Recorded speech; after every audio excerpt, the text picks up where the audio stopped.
Hi friends, welcome to Shami's kitchen. എല്ലാവർക്കും സുഖമാണല്ലോ. ഇന്ന് നമ്മൾ തയ്യാറാക്കുന്നത് ബ്രേക്ക്ഫാസ്റ്റിന് പറ്റിയ നല്ലൊരു റവ ഉത്തപ്പമാണ്. അപ്പോൾ വീഡിയോയിലേക്ക് പോകുന്നതിന് മുന്നേ നമ്മുടെ ഈ ഷമീസ് കിച്ചൻ ചാനൽ ഇതുവരെയും സബ്സ്ക്രൈബ് ചെയ്യാത്തവരുണ്ടെങ്കിൽ, അല്ലെങ്കിൽ ഇത് ആദ്യമായിട്ടാണ് കാണുന്നതെങ്കിൽ പ്ലീസ് ഒന്ന് സബ്സ്ക്രൈബ് ചെയ്തേക്കണേ. ആ ഷമീസ് കിച്ചൻ്റെ തൊട്ടടുത്തുള്ള ചുവന്ന ബട്ടൺ ഒന്ന് ക്ലിക്ക് ചെയ്യുക. കൂടെ തന്നെ തൊട്ടടുത്തുള്ള ബെല്ലൈക്കൺ ക്ലിക്ക് ചെയ്യുമ്പം ഓൾ തന്നെ പ്രസ് ചെയ്യണം. എങ്കിൽ മാത്രമേ ഞാൻ അപ്ലോഡ് ചെയ്യുന്ന വീഡിയോസ് എല്ലാം നിങ്ങൾക്ക് കറക്റ്റായിട്ട് നോട്ടിഫിക്കേഷൻ ലഭിക്കത്തുള്ളൂ. എന്നാൽ ശരി, നമുക്കിനി വീഡിയോയിലേക്ക് പോകാം. ചടവിടേന്ന് പെട്ടെന്ന് തയ്യാറാക്കി എടുക്കാൻ പറ്റുന്നതാണ് നമുക്ക് ഈ റവ ഉത്തപ്പം. അപ്പോൾ അതിന് വേണ്ടിയിട്ട് നമുക്ക് ഫസ്റ്റ് മെയിനായിട്ട് വേണ്ടത് റവ തന്നെയാണ്. ഞാനിപ്പോൾ 1 കപ്പ് അളവിൽ റവ എടുത്തിട്ടുണ്ട്. അത് നമുക്കൊരു മിക്സിയുടെ ജാറിലേക്ക് മാറ്റാം. വറുത്ത റവയാണെന്നുണ്ടെങ്കിലും വറുക്കാത്തതാണെന്നുണ്ടെങ്കിലും ഒരു പ്രശ്നവും. അങ്ങനെ 1 കപ്പ് എടുത്തിട്ടുണ്ട്. റവ ചേർത്ത് കൊടുത്തു കഴിഞ്ഞാൽ പിന്നെ നമുക്കിതിലേക്ക് വേണ്ടത് തൈരാണ്. ഇച്ചിരി പുളിയുള്ള തൈര് വേണം നമ്മളിതിലേക്ക് ചേർക്കാനായിട്ട്. കാരണം നമ്മൾ ഈ ദോശ ഇഡ്ഡലിയൊക്കെ തയ്യാറാക്കുമ്പോൾ ഇച്ചിരി പുളി ഉണ്ടാവില്ലേ, ആ പുളിപ്പ് കിട്ടാൻ വേണ്ടിയിട്ടാണ് നമ്മളിതിലേക്ക് തൈര് ചേർക്കുന്നത്. അങ്ങനെ ഒരു 1/4 കപ്പ് തൈര് ചേർക്കുകയാണ്. പിന്നെ നമുക്ക് ഇതിലേക്ക് വേണ്ടത് ഒരു പിഞ്ചളവിൽ ബേക്കിംഗ് സോഡ കൂടിയാണ്. നമ്മൾ ഈ അപ്പത്തിലൊക്കെ ചേർക്കില്ലേ, ആ ഒരു അളവിൽ തന്നെ കുറച്ച് സോഡാപ്പൊടി കൂടി ചേർക്കുകയാണ്. കാരണം നമ്മളിത് ഇൻസ്റ്റൻ്റായിട്ട് തയ്യാറാക്കുന്നതിൻ്റെ പേരിൽ ഇച്ചിരി സോഫ്റ്റായിട്ട് കിട്ടാൻ വേണ്ടിയിട്ടാണ് നമ്മൾ ഈ സോഡാപ്പൊടി കൂടി ചേർക്കുന്നത്. പിന്നെ വേണ്ടത് ഇതിന് ഇത്രയും ആവശ്യമായിട്ടുള്ള ഉപ്പും കൂടിയാണ്. ഇനി നമുക്ക് ഇതിന് ഇത്രയും ആവശ്യമായിട്ടുള്ള വെള്ളം കൂടി ചേർത്ത് കൊടുത്തിട്ട് നല്ലതുപോലെ മിക്സിയിലൊന്ന് ഗ്രൈൻഡ് ചെയ്തെടുക്കാം. ഒരു 2 മിനിറ്റ് നല്ലതുപോലെ ഒന്ന് ഗ്രൈൻഡ് ചെയ്തെടുത്താൽ മാത്രം മതിയാവും. എന്നാൽ ശരി, ഞാൻ പെട്ടെന്ന് പോയി ഒന്ന് അരച്ചെടുത്തിട്ട് വരാം. നമ്മുടെ ഊത്തപ്പത്തിന് വേണ്ട ബാറ്റർ ഇപ്പം നല്ല കറക്റ്റായിട്ട് റെഡി ആയിട്ടുണ്ട്. സാധാരണ നമ്മൾ ദോശയൊക്കെ തയ്യാറാക്കില്ലേ, ആ ഒരു രീതിയിൽ തന്നെയാണ് ഇതിൻ്റെ കൺസിസ്റ്റൻസി വരേണ്ടത്. ഞാൻ എന്തായാലും ഇതിപ്പോൾ ഒരു ബൗളിലേക്ക് ഒഴിക്കുകയാണ്. ഇത്രയും കട്ടിയായിട്ടാണ് ഇതുള്ളത്. ഒരു 15 മിനിറ്റ് നമ്മളിതിങ്ങനെ വെക്കണം. അത്രയും സമയം കൊണ്ട് ഈ റവ എല്ലാം ഈ വെള്ളത്തിൽ കിടന്നിട്ട് വീണ്ടും കുറച്ചുകൂടി സോഫ്റ്റ് ആയിട്ട് വരും. അപ്പോൾ നമുക്ക് ആവശ്യമുള്ള വെള്ളം വീണ്ടും ചേർക്കേണ്ടി വരും.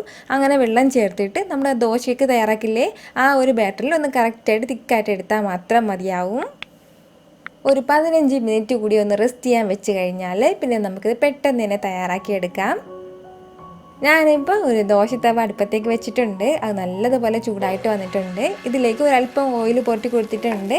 ഇനി നമുക്കിതിലേക്ക് നമ്മുടെ മാവ് ചേർത്ത് കൊടുക്കാം. മാവ് ചേർത്ത് കൊടുത്തതിന് ശേഷം നമ്മൾ ദോശയ്ക്ക് ഇങ്ങനെ പരത്തിയെടുക്കില്ലേ, അങ്ങനെയൊന്നും പരത്തിയെടുക്കേണ്ട ആവശ്യമില്ല. കാരണം നമ്മളിതൊരു ചെറിയ സൈസിലാണ് തയ്യാറാക്കിയെടുക്കുന്നത്. അതിൻ്റെ പേരിൽ ചെറുതായിട്ട് മാത്രം ഒന്ന് പരത്തി കൊടുത്താൽ മതിയാവും.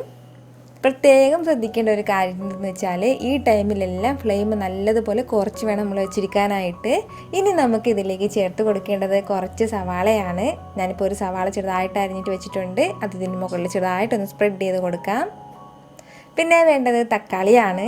അപ്പോൾ അതും ചെറുതായിട്ട് ഇങ്ങനെ മുകളിൽ സ്പ്രെഡ് ചെയ്ത് കൊടുക്കാം. ഇതൊക്കെ നമ്മുടെ ഇഷ്ടമാണ്. നമുക്ക് എത്രത്തോളം വേണോ അതിനനുസരിച്ച് ചേർത്താൽ മാത്രം മതിയാവും. പിന്നെ നമുക്കിതിലേക്ക് വേണ്ടത് എരിവിനനുസരിച്ചിട്ടുള്ള പച്ചമുളകാണ്.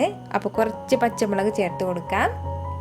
കൂടെ തന്നെ പിന്നെ നമ്മളിതിലേക്ക് ചേർക്കുന്നത് കുറച്ച് ഇഡ്ഡലി പൊടിയാണ്. അപ്പോൾ ഇതിന് മുമ്പ് ഞാൻ വീഡിയോ അപ്ലോഡ് ചെയ്തിട്ടുണ്ടായിരുന്നു. അതല്ല, നിങ്ങളുടെ കൈവശം ഇഡ്ഡലി പൊടി ഉണ്ടെങ്കിൽ അത് കുറച്ചിങ്ങനെ സ്പ്രെഡ് ചെയ്ത് കൊടുത്താലും മതിയാവും. ഇനിയിപ്പോൾ ഇതില്ലാന്നുണ്ടെങ്കിൽ ഒരു പ്രശ്നമില്ല, നിങ്ങൾക്കിത് സ്കിപ്പ് ചെയ്യാം, ഒരു പ്രശ്നവുമില്ല. പച്ചമുളക് ചേർക്കുന്നതിന് പകരം ഒരല്പം മുളക് പൊടി ഇതുപോലെ ചേർത്താൽ മാത്രം മതിയാവും. അതിനുശേഷം ഇതിന് മുകളിലേക്ക് കുറച്ച് മല്ലിയില കൂടി. ഈ വെജിറ്റബിൾസ് എല്ലാം ചേർക്കുന്ന അളവെല്ലാം നമുക്ക് എത്രത്തോളമാണോ ഇതിൻ്റെയൊക്കെ ടേസ്റ്റ് ഇഷ്ടം അതിനനുസരിച്ചിട്ട് കൂട്ടുകയോ കുറയ്ക്കുകയൊക്കെ ചെയ്യാവുന്നതേ ഉള്ളൂ. ഇനി നമുക്കൊരു 30 സെക്കൻഡ് ഒന്നും വേണ്ട, വളരെ കുറച്ച് സമയം മതിയാവും. അത്രയും സമയം ഒന്ന് അടച്ചു വെക്കാം. ഇത് ചെറുതായിട്ടൊന്ന് വെന്ത് കിട്ടിയാൽ പിന്നെ നമുക്കിത് മറിച്ചിട്ട് കൊടുക്കാം. മറിച്ച് കൊടുത്തു കഴിഞ്ഞാൽ പിന്നെ നമ്മൾ ഈ സ്പാച്ചില വെച്ചിട്ട് ചെറുതായിട്ടൊന്ന് പ്രസ് ചെയ്ത് കൊടുക്കണം. അപ്പോഴത്തേക്ക് നമ്മൾ ഇതിലേക്ക് ചേർത്തിട്ടുള്ള വെജിറ്റബിൾസ് എല്ലാം ഈ മാവിലിങ്ങനെ പതിഞ്ഞിട്ട് കിട്ടും. അതിന് വേണ്ടിയിട്ടാണ് നമ്മളിതുപോലെ പ്രസ് ചെയ്ത് കൊടുക്കുന്നത്. ഇത്രയേ ഉള്ളൂ. നമ്മുടെ വളരെ ടേസ്റ്റി ആയിട്ടുള്ള റവ ഊത്തപ്പം നല്ല സൂപ്പറായിട്ട് റെഡിയായിട്ട് വന്നിട്ടുണ്ട്. ഇനി റവ ഊത്തപ്പം എല്ലാം കഴിക്കാൻ വേണ്ടിയിട്ട് നമ്മളിനി പുറത്തേക്ക് റെസ്റ്റോറൻറ്റിലൊന്നും പോവേണ്ട ആവശ്യമില്ല. നമ്മുടെ വീട്ടിൽ തന്നെ തയ്യാറാക്കാവുന്നതേ ഉള്ളൂ. ദോശയുടെ മാവോ ഇഡ്ഡലിയുടെ മാവോ ഒന്നും ഇല്ലയെന്നുണ്ടെങ്കിലും റവ ഉണ്ടെങ്കിൽ ഇതുപോലെ നിങ്ങൾക്ക് തയ്യാറാക്കി എടുക്കാവുന്നതേ ഉള്ളൂ. രാവിലെ ബ്രേക്ക്ഫാസ്റ്റിനാണെന്നുണ്ടെങ്കിലും കുട്ടികൾക്ക് ടിഫിൻ ബോക്സിൽ കൊടുത്തയക്കാനൊക്കെ നല്ല സൂപ്പറായിട്ടുള്ള ഒന്നാണ്. ഇതിൻ്റെ കൂടെ നല്ല ബെസ്റ്റ് കോമ്പിനേഷനായിട്ട് വരുന്നത് നല്ലൊരു തേങ്ങാ ചട്നി കൂടി കൂടിയാണ്. അപ്പോൾ ഉറപ്പായിട്ട് നിങ്ങളൊന്ന് ട്രൈ ചെയ്ത് നോക്കണം. നിങ്ങൾക്ക് ഇത് നല്ലതുപോലെ ഇഷ്ടമാകും. ഈ വീഡിയോ നിങ്ങൾക്ക് ഇഷ്ടമായിട്ടുണ്ടെന്നാണ് എൻ്റെ വിശ്വാസം. ഇഷ്ടമായാൽ ഇതൊന്ന് ലൈക്ക് ചെയ്തേക്കണം. ഇത് മറ്റുള്ളവരും കാണണമെന്ന് ആഗ്രഹിക്കുന്നുണ്ടെങ്കിൽ നിങ്ങളുടെ ഫ്രണ്ട്സിനും ഫാമിലിക്കും എല്ലാവർക്കും ഒന്ന് ഷെയർ ചെയ്ത് കൊടുക്കാനും മറക്കരുത്. വീണ്ടും നല്ലൊരു ഉഷാറ് വീഡിയോ ആയിട്ട് ഞാൻ വരുന്നതായിരിക്കും. അതുവരേക്കും എല്ലാവരും ഹാപ്പി ആയിട്ടിരിക്കുക, സന്തോഷമായിട്ടിരിക്കുക, ചിരിച്ചുകൊണ്ടിരിക്കുക. Take care dear friends.